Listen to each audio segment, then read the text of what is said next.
day, everyone, and welcome to Benita's maternity program Antenatal class. Today we're speaking with Sister Susan DeVet, who will be explaining to us about the fourth trimester, and also known as the golden hour.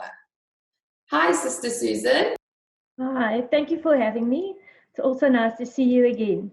So yes, fourth trimester, most moms think, I've reached the third trimester, baby's now delivered. So what is all this fourth trimester thing about? So it's quite important for us as midwives to guide you guys to see the fourth trimesters and the importantness of it. So looking at fourth trimester is the time that after your baby is born, that special time that you have just you, your baby and your partner, to have uninterrupted skin-to-skin contact, because that is why it's so important for you bonding with your baby, stimulating your hormones, and getting everything ready for the next phase of your life. So it doesn't matter if you've had a normal delivery or a Caesar delivery, fourth trimester is for everyone. And that's, like I said, the very most important time for your baby to be placed unrestricted on your chest, skin to skin. The reason why it is so important is your baby has a few developmental things that they need to do to get going as a human person. So they need to start breathing, they need to start relax, and then of course they also need to start feeding because the placenta is not feeding them anymore. So there's a few things that they need to start doing.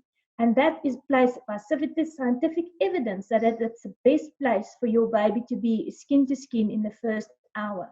So for mom, even if you've had a Caesar, like I discussed, if you've had a Caesar, it's not an excuse to not do the skin to skin. It's very important for you and baby.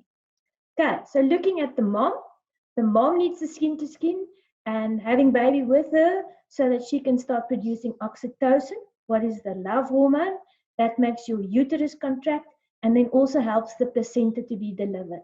That's all good things for you. Also, of course, the oxytocin makes you fall in love with this little person, and they are the most beautiful thing that you have ever seen at that stage. Okay, so on the baby side, why do they need all these hormones and staying with mommy?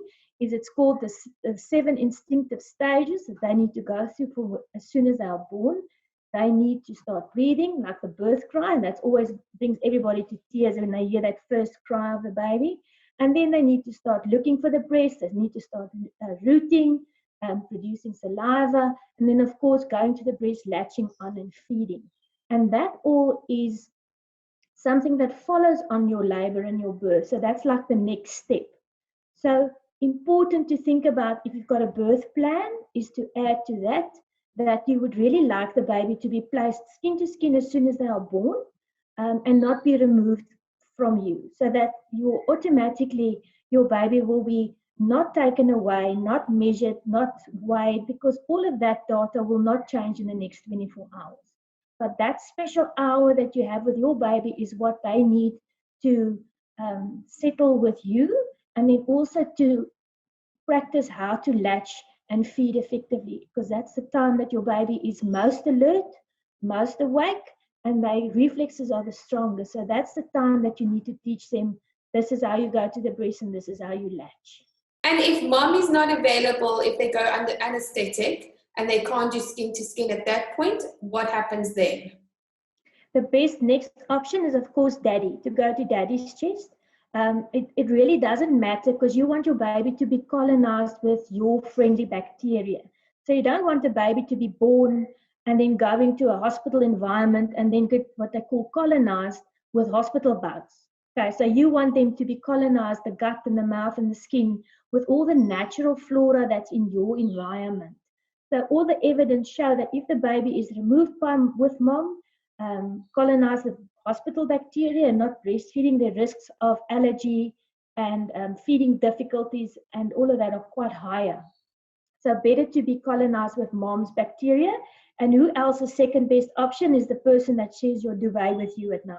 So if mom is not available, baby can go to daddy's chest. And of course, if daddy's not available, a Oma will also be anybody with a skin to skin, normal skin flora is better than a hospital environment.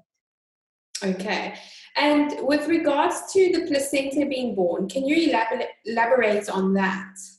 Yes, so if you look at the physiological process of the placenta being born, so when your baby is delivered, your uterus automatically starts we call it involuting, so it shrinks back to its normal size or as close as possible to normal size.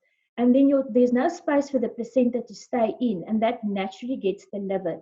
So there's no contractions or discomfort. Most moms they tend to forget there's a placenta that needs to be delivered. But we as midwives and gynaes, of course, we focus on that. There's a very important thing. So we check the placenta and all that. But you'll find that when a mom puts the baby on a breast for breastfeeding, or even just holding skin to skin and have all that oxytocin flowing, oxytocin is what makes your uterus contract, and then your placenta can just be born.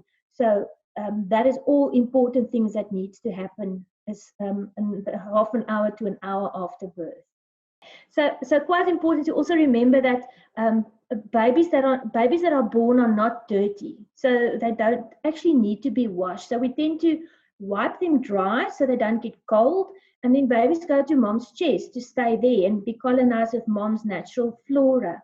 But remember the vernix on the baby's body, that waxy substance that cover their body, that actually needs to be absorbed into the skin so that it thermoregulates them and also moisturizes the skin.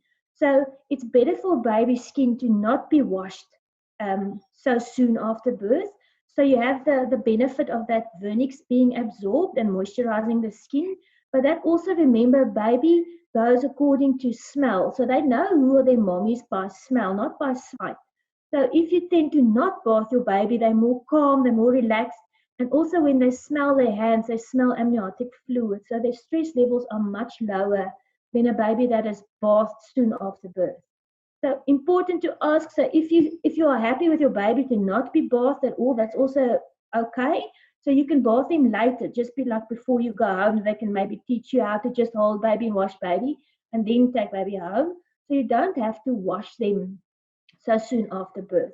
It's only in instances where the baby has stressed a bit and had a meconium stain, like so when the water, the amniotic water was green, then we tend to wash them quicker because that burns the skin. But otherwise, if this baby was born, no issues, happy little baby, trying to prevent washing them in at least the first 24 hours.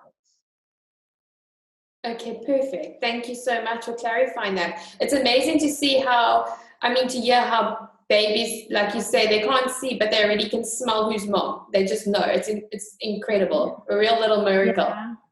It's also interesting to see that there's a lot of studies in Sweden where they blindfolded moms, and moms can also smell their baby. So they were able to identify by smell to fit mom and baby together. So it's very interesting.